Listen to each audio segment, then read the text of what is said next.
नमस्कार। समसामयिक विषयों पर आपके पसंदीदा कार्यक्रम विशेष में आपका स्वागत है। आपके साथ मैं हूं अभिलाषा पाठक।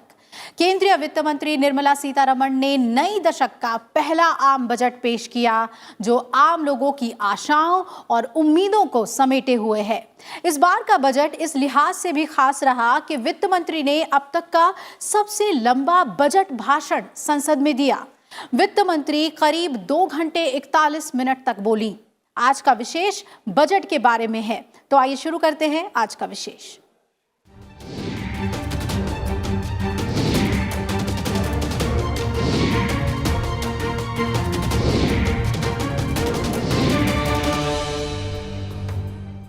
केंद्रीय वित्त मंत्री निर्मला सीतारमण ने 2020-21 का बजट पेश किया, तो उसमें देश के 130 करोड़ नागरिकों की उम्मीद और आकांक्षा की झलक दिखी। बजट में सभी वर्गों के कल्याण और विकास पर बखूबी ध्यान केंद्रित किया गया है।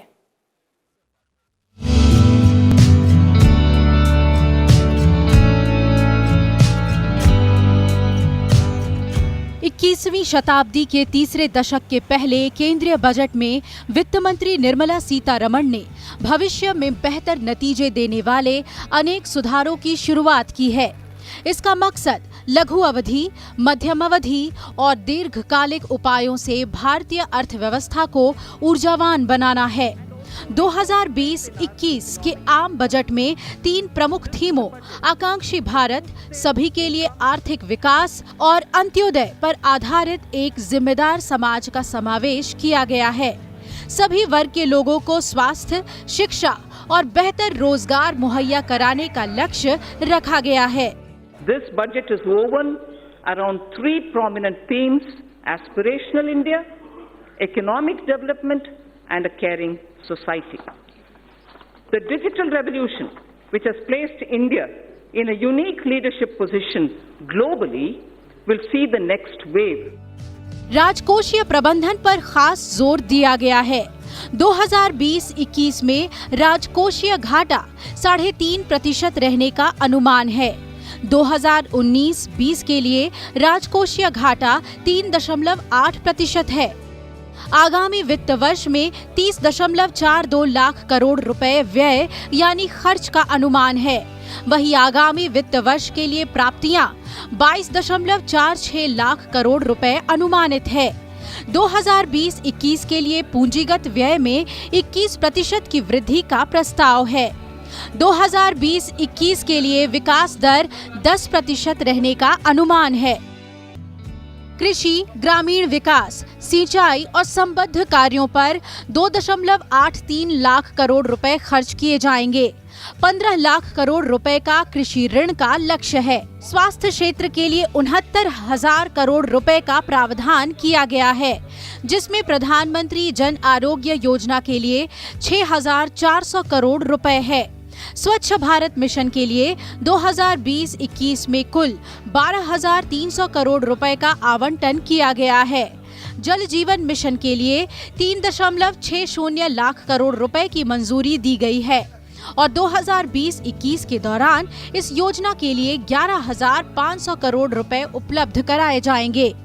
नए रिफॉर्म्स का ऐलान किया गया है, वो अर्थव्यवस्था को गति देने, देश के प्रत्येक नागरिक को आर्थिक रूप से सशक्त करने और इस दशक में अर्थव्यवस्था की नींव को मजबूत करने का और गति देने का काम करेंगे।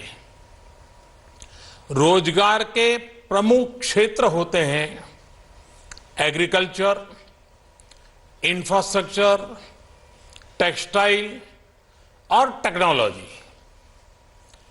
एम्प्लॉयमेंट जनरेशन को बढ़ाने के लिए इन चारों पर इस बजट में बहुत जोर दिया गया है। 2020-21 में शिक्षा क्षेत्र के लिए 99,300 करोड़ रुपए और कौशल विकास के लिए 3,000 करोड़ रुपए आवंटित किए जा रहे हैं। उद्योग और वाणिज्य के विकास और संवर्धन के लिए 27,300 करोड़ रुपए आवंटित किए जाएंगे। राज्यों के साथ सहयोग से 5 नए स्मार्ट सिटी विकसित करने का प्रस्ताव है। परिवहन संबंधी बुनियादी ढांचागत सुविधाओं के लिए 1,70,000 करोड़ रुपए का आवंटन किया गया है। विद्युत और नवीकरणीय ऊर्जा सेक्टर के लिए 22,000 करोड़ रुपए का आवंटन है। राष्ट्रीय गैस ग्रिड के दायरे को मौजूदा 16,200 किलोमीटर से बढ़ाकर 27,000 किलोमीटर करने का प्रस्ताव है। भारत नेट के जरिए fibre to the home connection 1 lakh ग्राम पंचायतों को आपस में कनेक्ट करेंगे। भारत नेट कार्यक्रम को 6,000 करोड़ रुपए मुहैया करने का प्रस्ताव है।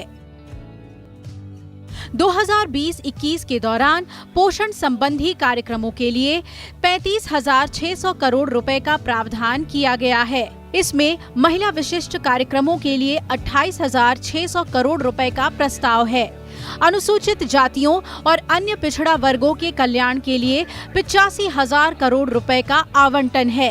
अनुसूचित जनजाति के विकास कल्याण को आगे बढ़ाने के लिए 53,700 करोड़ रुपए का प्रस्ताव किया गया है। वरिष्ठ नागरिकों और दिव्यांगों के लिए 9,500 करोड़ रुपए का आवंटन है। व्यक्तिगत करदाताओं को पर्याप्त राहत देने और आयकर कानूनों को सरल बनाने के लिए वित्त मंत्री ने एक नई और सरल व्यक्तिगत आयकर व्यवस्था बनाने का प्रस्ताव किया है। इसके तहत जहां उन व्यक्तिगत करदाताओं के लिए आयकर दरों को पर्याप्त रूप से कम किया जाएगा जो कुछ कटौतियों और छूटों का त्याग करेंगे। सरकार ने आरंभिक सार्वजनिक निगम यानी आईपीओ के जरिए LIC में अपनी कुछ हिस्सेदारी बेचने का प्रस्ताव दिया है। पैन जारी करने की प्रक्रिया को और अधिक आसान बनाने के लिए जल्द ही एक नई व्यवस्था शुरू की जाएगी। इसके तहत आवेदन पत्र भरने की किसी आवश्यकता के बगैर आधार के माध्यम से तुरंत ही ऑनलाइन पैन का आवंटन कर दिया जाएगा। 1 अप्रैल 2020 से GST रिटर्न दाखिल करने की आसान प्रक्रिया लागू कर दी जाएगी। Bureau report, Rajya Sabha TV. वित्त मंत्री निर्मला सीतारमण ने बजट पेश करते हुए कहा कि सरकार किसानों की आय को 2022 तक दोगुना करने के लिए प्रतिबद्ध है। उन्होंने कहा कि सरकार कृषि क्षेत्र के विकास के लिए 16 सूत्रीय एक्शन प्लान तैयार कर रही है।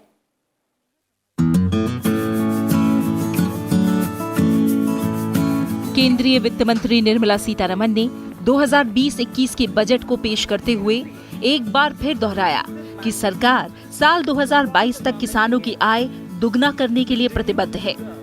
वित्त मंत्री ने कहा कि सरकार ने कृषि क्षेत्र के लिए 16 सूत्रीय एक्शन प्लान तैयार किया है। वित्त मंत्री ने बताया कि कृषि और उससे जुड़े क्रियाकलापों के साथ ही सिंचाई और ग्रामीण विकास क्षेत्र के लिए 3 लाख करोड़ रुपए का आवंटन किया गया है। इसमें कृषि, सिंचाई और उससे जुड़े गतिविधियों के लिए 1,60,000 करोड़ रुपए और ग्रामीण विकास और पंचायती राज के लिए 1,23,000 करोड़ रुपए आवंटित किए गए हैं।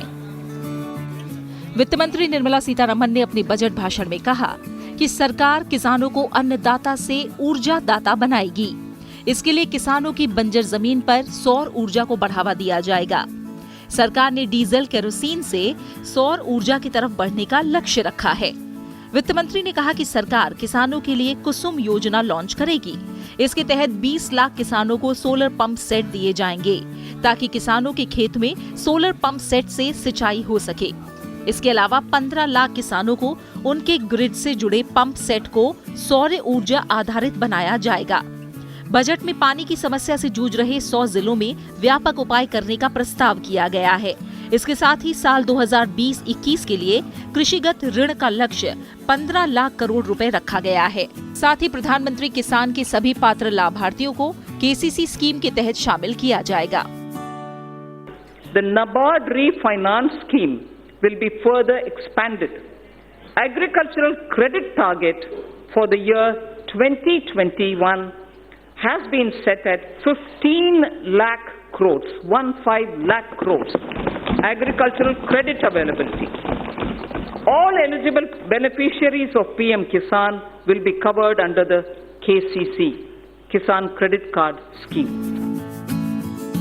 बजट में ये भी प्रावधान किया गया है कि दूध, मांस और मछली समेत खराब होने वाली वस्तुओं के अबाध परिचालन के लिए भारतीय रेल PPP मॉडल पर किसान रेल चलाएगी। इसके साथ ही नागर विमानन मंत्रालय अंतर्राष्ट्रीय और राष्ट्रीय मार्गों पर कृषि उड़ान की शुरुआत करेगा। इससे खास तौर पर पूर्वोत्तर और जनजातीय जिलों में मूल्य प्राप्ति में सुधार होगा।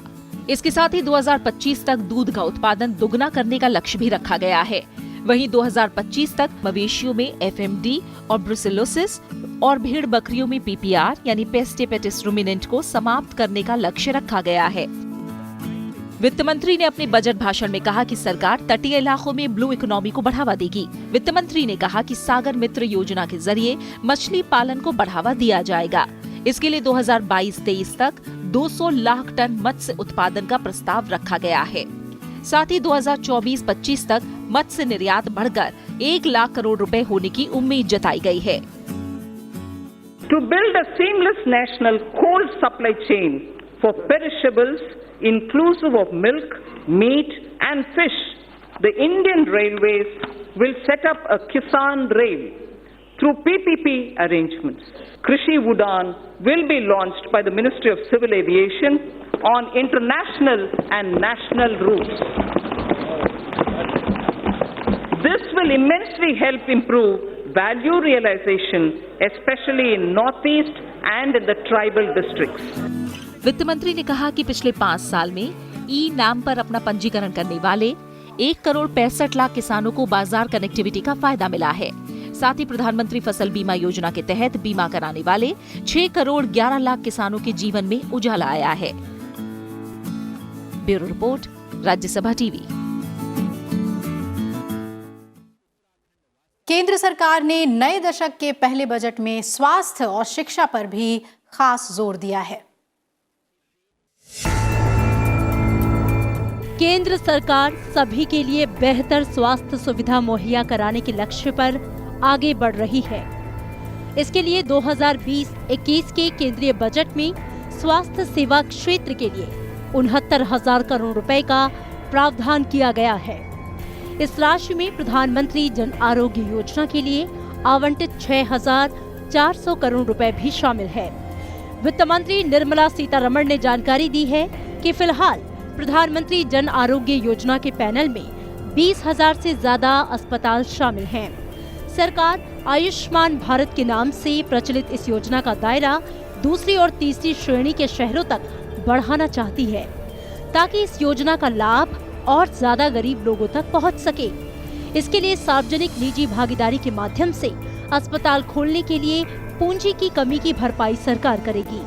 योजना के तहत पहले चरण में ऐसे आकांक्षी जिलों को शामिल किया जाएगा जहां आयुष्मान योजना के पैनल वाले कोई भी अस्पताल नहीं है। इससे युवाओं को रोजगार के बड़े अवसर मिलेंगे। So from 112 of aspirational districts, those which don't have an empaneled hospital for Ayushman treatments will be given the first priority, so that in tier 2 and tier 3 we have more such hospitals. This would also provide large-scale employment opportunities to youth. वित्त मंत्री ने कहा कि TB हारेगा, देश जीतेगा। अभियान के जरिए 2025 तक देश में टीबी उन्मूलन की दिशा में सशक्त प्रयासों का प्रस्ताव किया गया है। 2024 तक देश के सभी जिलों में 2000 किस्म की दवाइयां और 300 सर्जिकल उपकरण उपलब्ध कराने वाले जन औषधि केंद्रों का विस्तार किया जाएगा। आयुष्मान भारत योजना ने देश के हेल्थ सेक्टर को नया विस्तार दिया है। इस सेक्टर में ह्यूमन रिसोर्स, उसके डेवलपमेंट, डॉक्टर हो, नर्स हो, अटेंडेंट हो, इसके साथ ही मेडिकल डिवाइस मैन्युफैक्चरिंग का बहुत बड़ा स्कोप बना है। इसे बढ़ाने के लिए सरकार द्वारा अनेक नए निर्णय लिए गए हैं। बजट में इस बात पर जोर दिया गया है कि शिक्षा प्रणाली में गुणवत्ता के साथ ही रोजगार की संभावना जैसे पहलू शामिल हों। 2020-21 में शिक्षा के क्षेत्र के लिए 99,300 करोड़ रुपए और कौशल विकास के लिए 3,000 करोड़ रुपए का प्रावधान किया गया है। मार्च 2020-21 तक 150 उच्चतर शैक्षिक संस्थान अप्रेंटिसशिप एम्बेडेड डिग्री डिप्लोमा शुरू होंगे। सरकार एक कार्यक्रम भी शुरू करेगी जिसके जरिए देश भर के शहरी स्थानीय निकाय नए इंजीनियरों को अधिकतम 1 वर्ष की अवधि तक इंटर्नशिप के अवसर प्रदान करेंगे। जल्द ही नई शिक्षा नीति की घोषणा की जाएगी। डिग्री स्तर का सुव्यवस्थित ऑनलाइन शिक्षा कार्यक्रम शुरू किया जाएगा। इससे समाज के वंचित वर्गों के छात्रों के साथ साथ उच्चतर शिक्षा तक पहुंच में अक्षम छात्रों को गुणवत्तापूर्ण शिक्षा मिल सकेगी। ऐसे पाठ्यक्रम उन्हीं संस्थानों में उपलब्ध होंगे जो राष्ट्रीय संस्था रैंकिंग कार्यक्रम में शीर्ष 100 रैंकों में शामिल हैं। योग्य डॉक्टरों की जरूरत को पूरा करने के लिए सार्वजनिक निजी भागीदारी के तहत मौजूदा जिला अस्पतालों में एक मेडिकल कॉलेज जोड़ने का प्रस्ताव किया गया है। इसके लिए राज्यों को धन उपलब्ध कराया जाएगा, जिससे मेडिकल कॉलेज को अस्पताल की सुविधाएं मिलेंगी। इसके लिए रियायती मूल्य की भूमि उपलब्ध कराई जाएगी। सरकार राष्ट्रीय परीक्षा बोर्ड के तहत रेजिडेंस डॉक्टरों को डीएनबी, एफएनबी पाठ्यक्रम उपलब्ध कराने के लिए पर्याप्त क्षमता वाले बड़े अस्पतालों को भी प्रोत्साहित करेगी। That our education system needs greater inflow of finance to attract talented teachers, innovate and build better labs. Therefore, steps would be taken to enable sourcing external commercial borrowings and FDI so as to deliver higher quality education. Budget में police संबंधी विज्ञान, न्यायिक विज्ञान, cyber न्यायिक विज्ञान जैसे क्षेत्र में एक राष्ट्रीय पुलिस विश्वविद्यालय और एक राष्ट्रीय न्यायिक विज्ञान विश्वविद्यालय का प्रस्ताव किया गया है। Bureau report, Rajya Sabha TV. वित्त मंत्री ने कहा कि सरकार देश को आगे ले जाने के लिए कार्य करेगी ताकि स्वास्थ्य, समृद्धि और कल्याण के अगले स्तर पर पहुंच सके। बजट 2020-21 में महिला एवं बाल कल्याण के लिए कई महत्वपूर्ण बातों का जिक्र किया गया है। बजट में समाज कल्याण के साथ ही संस्कृति एवं पर्यटन को बढ़ावा देने की बात भी की गई है। जिम्मेदार समाज के मूल्यों पर जोर देते हुए वित्त मंत्री ने कहा है कि साल 2020-21 के दौरान पोषण संबंधी कार्यक्रमों के लिए 35,600 करोड़ रुपए का आवंटन किया गया है। वित्त मंत्री ने बताया कि 10 करोड़ से अधिक परिवारों को पोषणात्मक स्थिति अपलोड करने के लिए 6 लाख से अधिक आंगनबाड़ी कार्यकर्ताओं को स्मार्टफोन दिए गए हैं। इसके साथ ही मातृ मृत्यु दर में कमी लाने और पोषण स्तर में सुधार के संबंध में सिफारिश देने के लिए एक कार्य दल का गठन किया जाएगा। वित्त मंत्री ने कहा कि बेटी बचाओ बेटी पढ़ाओ के नतीजे काफी सुखद रहे हैं और शिक्षा के सभी स्तरों पर लड़कियों का सकल नामांकन अनुपात अब लड़कों से आगे है। Beti Bachao Beti Padhao has yielded tremendous results. Gross enrollment ratio of girls across all levels of education is now higher than boys. So girls are actually under Beti Padhao benefiting from the scheme. सभी घरों को पाइपलाइन के जरिए जलापूर्ति करने के लक्ष्य से शुरू जल जीवन मिशन के लिए बजट में 3,60,000 करोड़ रुपयों का प्रावधान किया गया है। यह मिशन स्थानीय जल स्रोतों को पुनर्पोषित करने पर बल देता है और जल संचयन को बढ़ावा देता है। बजट में संस्कृति मंत्रालय के तहत एक भारतीय विरासत एवं संरक्षण की स्थापना का भी प्रावधान किया गया है। इसे विश्वविद्यालय का दर्जा हासिल होगा। इसके साथ ही 5 धरोहर स्थलों राखी गढ़ी, हस्तनापुर, शिवसागर, धौलावीरा और अदिचनलूर का विकास किया जाएगा। इसके अलावा प्रधानमंत्री द्वारा जनवरी 2020 में की गई घोषणा के अनुसार कोलकाता में भारतीय संग्रहालय का पुनरुद्धार किया जाएगा। वित्त मंत्री ने कहा कि रांची में जनजातीय संग्रहालय की स्थापना में सरकार मदद करेगी। साथ ही अहमदाबाद के निकट लोथल में पोत परिवहन मंत्रालय द्वारा एक पोत संग्रहालय स्थापित किया जाएगा, जो हड़प्पा युग का एक नौवहन स्थल है। Our government proposes to establish an Indian Institute of Heritage and Conservation under Ministry of Culture. It shall have the status of a deemed university to start with.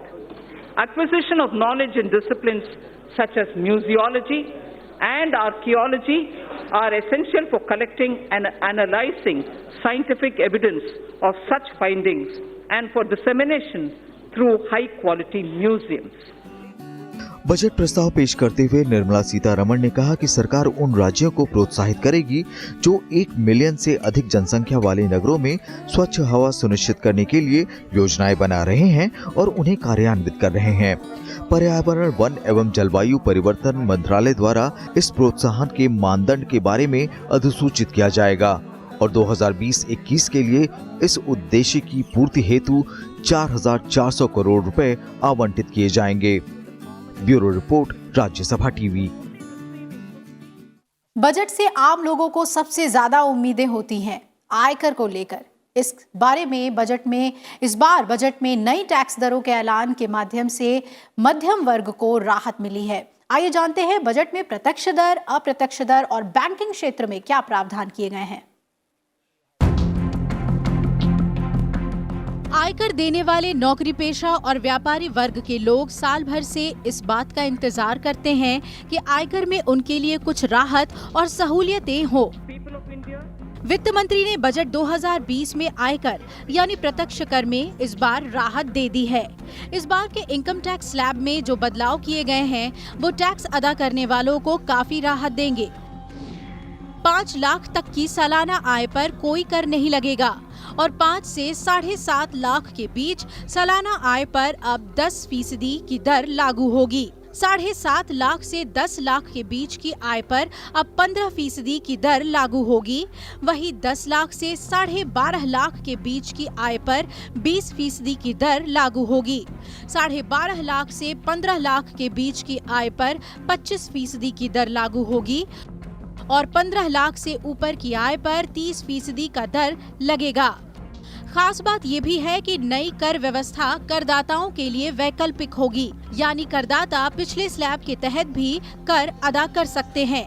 जिन लोगों की आय 5 लाख रुपए तक ही है, उन्हें ना तो पुरानी व्यवस्था में और ना ही नई व्यवस्था में कर देने की जरूरत है।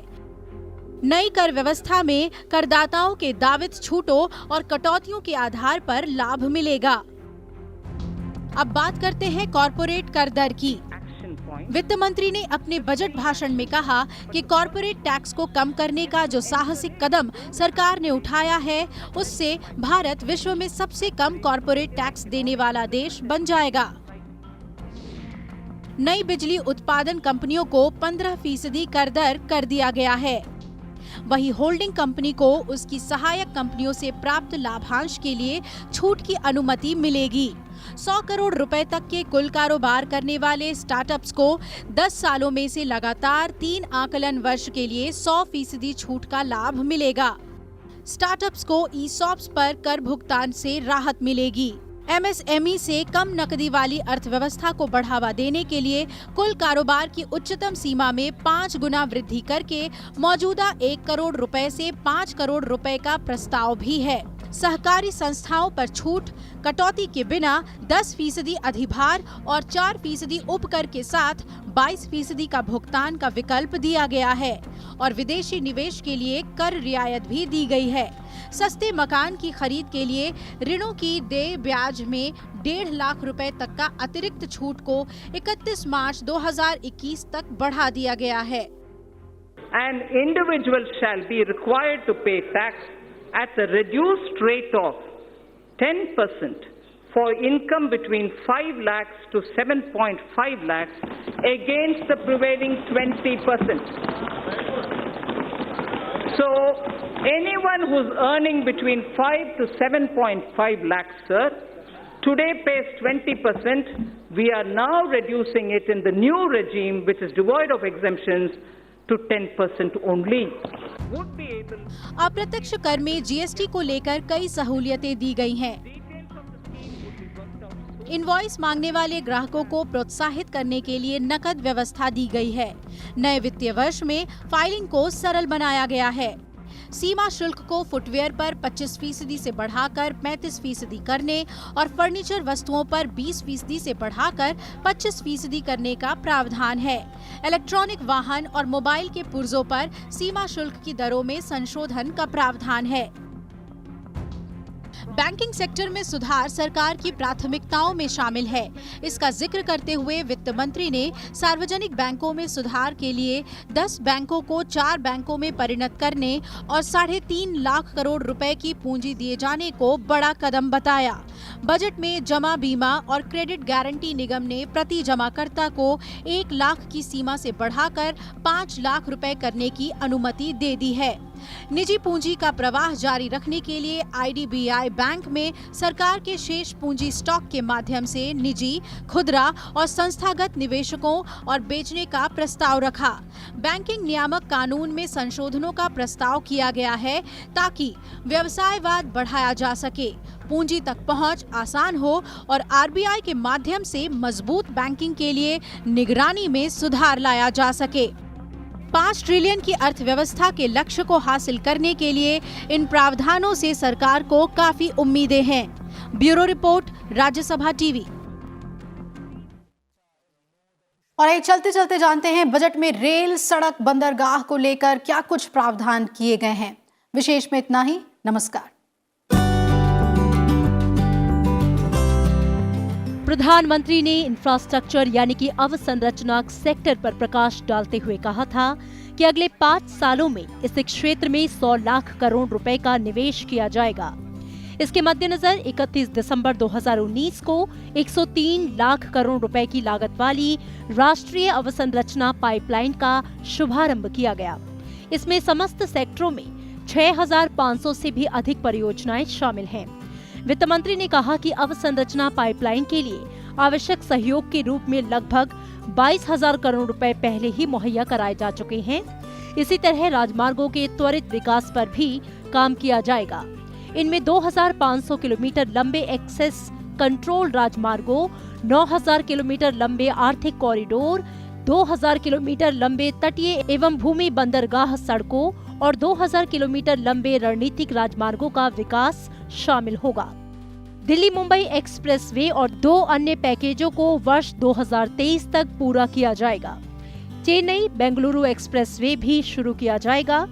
साल 2024 से पहले 6,000 किलोमीटर से भी अधिक लंबे राजमार्गों के संयोजन के कम से कम 12 लॉट का मुद्रीकरण करने का प्रस्ताव है। भारतीय रेलवे के लिए बजट में इसके विद्युतीकरण पर खास जोर है। भारतीय रेलवे ने 27,000 किलोमीटर लंबी पटरियों का विद्युतीकरण करने का लक्ष्य रखा है। PPP के जरिए 4 स्टेशन पुनर्विकास परियोजनाओं और 150 यात्री ट्रेनों का परिचालन सुनिश्चित किया जाएगा। भारतीय रेलवे में निजी भागीदारी को आमंत्रित करने की प्रक्रिया जारी है। तेजस जैसी कई और रेलगाड़ियां दर्शनीय पर्यटन स्थलों को आपस में जोड़ेंगी।